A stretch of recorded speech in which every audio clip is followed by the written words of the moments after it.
Mas eu vou perguntar, né, que eu não tinha visto. Oscar, para o delírio do Bolinha, tira só, abre os 3 botões que ele abriu um. Minha filha. Fala com ela. Quantos anos tem? Isabela, 3. 23. Oi, Zé. Como é que você tá? Tudo bem? Você é filha do Oscar?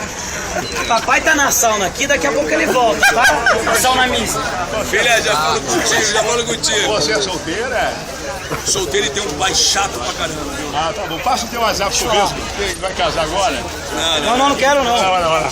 Olha, eu vou casar, mas é o seguinte, ó, cuidado com seu pai aqui, a gente tá aqui na sauna, tá tirando a toalha agora, cuidado, viu? Toalha molhada, pesada. Ó, estamos dois com a toalha molhada aqui, agora eu vou tirar agora a toalha dele pra ver se... Dá pra ele. Vou tirar pra ver... Ah, é pequeno? Ah, tá bom então. É filho do meu. Tá bom. Palhaço. Mas Palhaço. Obrigado. Meu amor, já falo contigo, meu amor. Foi ela que falou. Essa voz é sua, você importa pra dar entrevista. A minha voz é assim. voz? Eu tô meio gripado. Agora é a novela. Rinite alérgica.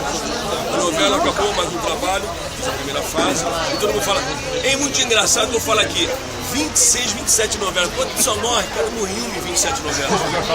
Pô, eu gosto de falar mal. Eu tinha que morrer. Mas qual que é o problema? Às vezes morre na novela. Faz parte, É melhor morrer na novela do que na vida real, né? Com certeza pra brincar bastante. A gente já tá junto aqui com a gente brincando. Parabéns pela novela, parabéns pelo Obrigado, beleza, sucesso da nossa. Pega aqui, né? Pega a minha balança. Ó, Gente boa. agora obrigado. Depois te faço o endereço lá. Passa pra quem? Sempre bom encontrar. Tudo bem, Oscar Magrini? O endereço da A gente tá fazendo um paralelo entre a Copa do Mundo.